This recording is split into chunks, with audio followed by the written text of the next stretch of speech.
Tetap tidak ada komunikasi. Ada diskusi ekonomi terlebih dahulu Pak dengan Presiden sehingga Bapak dipilih menjadi Menko yang baru? Kan waktu sarasian saya presentasi di sana, mungkin kelihatan saya cukup jago kelihatannya. Tapi yang khusus nggak ada. Ada beberapa kali aja diskusi ekonomi, tapi nggak baru-baru ini sekali. Pak, Injek anjlok Pak, gimana tanggapannya Pak? Ya? Injek anjlok dan ISG sama Rupiah. rupiah. ISG Pak anjlok Pak. Setelah pelantikan mungkin meyakinkan pasar seperti apa? Gini,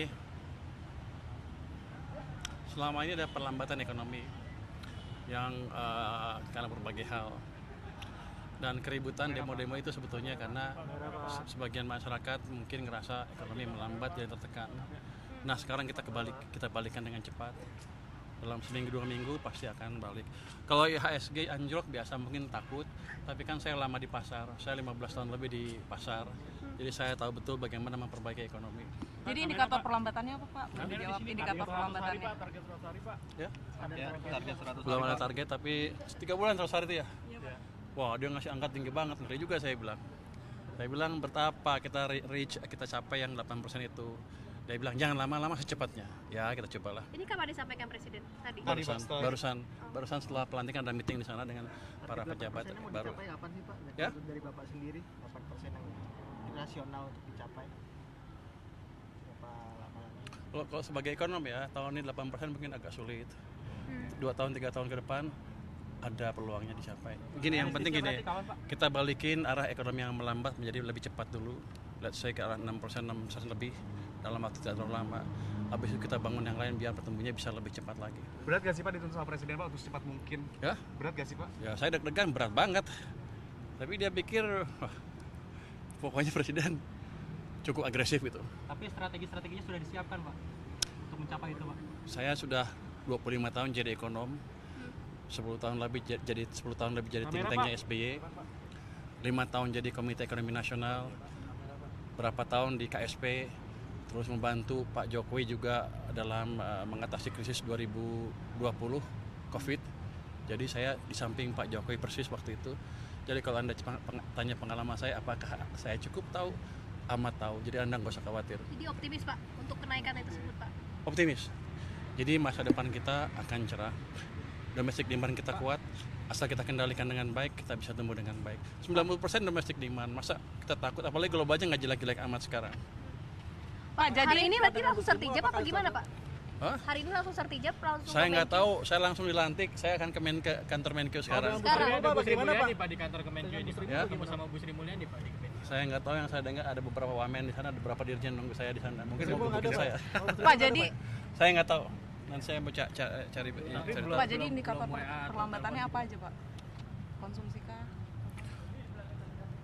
Kalau kita, sebenarnya gini, Anda banyak menyaksikan kan apakah angka triwulan kedua pertumbuhannya betul 5,12%, itu betul sekitar segitu.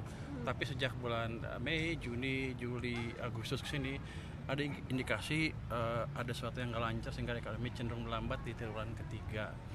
Itulah makanya ketika ada demo sedikit orang gampang terpacu. Itu jadi fondasinya sebetulnya ada faktor ekonomi juga. Itu salah satu indikator yang utama. Kalau orang kerjanya banyak, ini banyak duit, ngapain dia mau capek? Kira-kira itu. Tapi ini dalam level yang baru awal. Jadi nggak usah takut.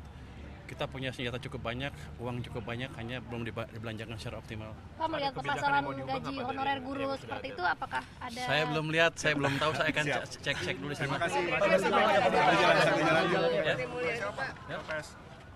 Di LPS saya sudah mengumumkan ini sejak dilantik ini, jadi saya bukan ketua Dewan Komisioner LPS lagi. Nanti di sana ada mungkin semacam pejabat PJS. Di sana kan masih ada Dewan Komisioner di sana. Itu yang ganti saya sementara di sana PLT-nya. Dalam waktu dekat bakal rapat KSS nggak Mas? Jatah Menteri Keuangan sebagai ketua komite KSS sekarang? Belum. Kita kan 3 bulan sekali ya. 2 bulan lagi kalau nggak salah ya. Betul Pak. 2 bulan lagi ada rapat KSSK. Tapi kan kita ada rapat deputi setiap 1 bulan sekali. Baru berlangsung 1 minggu yang lalu ya. 3 minggu lagi ada rapat lagi rapat deputi. Saya nanti akan lihat hasilnya seperti apa. Dan kalau perlu ikut, saya ikut dengerin seperti apa.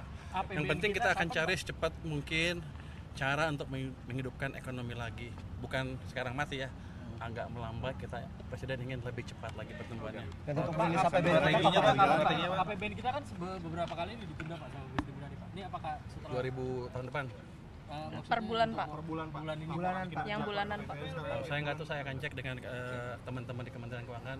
Yang jelas memang kalau nanti lambat, ada lambat penyerapan, kita akan bentuk tim khusus yang mempercepat penyerapan anggaran seperti dulu di zamannya SBY ada, di zaman Jokowi awal juga ada. Jadi itu problem yang biasa kita alami dan kita sudah tahu gimana memperbaikinya. Untuk mempercepat ekonomi, maksudnya mau dikasih stimulus atau apa Pak? Ya, tadi Oh, ini Bapak mau tahu bilang. rahasianya? Ya mungkin dari kebijakan apa Pak ya? Untuk tadi kan minta 2-3 bulan sudah ada hasil. Gue udah Menteri Keuangan. Udah boleh ngomong. Jadi gini, kalau saya lihat masih ada pengelolaan uang yang masih belum optimal. Kita akan perbaiki itu. Jadi walaupun anggarannya misalnya nggak keserap, kita akan pastikan dananya tidak mengganggu sistem perbankan kita. Itu yang kita kerjakan nanti. Jadi nggak usah khawatir. Pengalaman ini udah kita kerjakan tahun 2021, 2020, 2015, 2008, 2009. Jadi Anda nggak usah takut. Saya di sana pada waktu semua peristiwa itu. Pak, udah koordinasi Lengkapnya dengan nanti di Wakil Kemenq Menteri, aja, Wakil Bapak, Menteri Ibu? juga, Pak. Belum, saya baru ke kementerian nih, bos saya Enggak, yang baru. Lengkapnya di Kementerian Keuangan Bapak Ibu. Ya, makasih ya. Terima kasih Pak.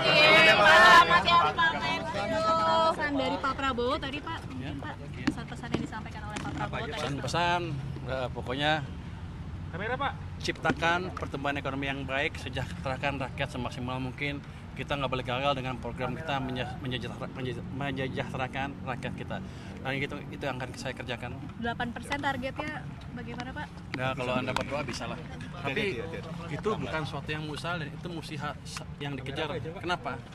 Kalau tumbuh 5 terus, kita nggak bisa jadi negara maju.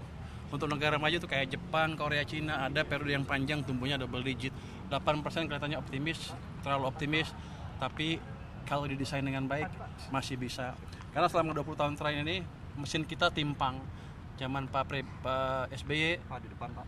zaman Pak SBY yang jalan mesin private sector lah kira-kira. Dengan kredit tumbuh cepat, tapi pemerintahnya belum optimal. Zaman Pak Jokowi, pemerintahnya bangun infrastruktur di mana-mana, private sektornya agak mati, kreditnya hanya tumbuh 7% rata-rata. Nah, ke depan kita akan hidupkan dua-duanya. Jadi dengan itu 6-7% nggak terlalu susah. Dua-duanya maksudnya swasta dan pemerintah. Swasta dan pemerintah. Pak, soal potensialisasi BI kemarin lagi Lengkapnya nanti Nanti di kantor ya. Bapak Ibu. Saya belum ngerti kalau ini. Kalau Oke. ini ekonomi umum saya bisa. Siap. Terima kasih ya. Ya, makasih Bapak Ibu.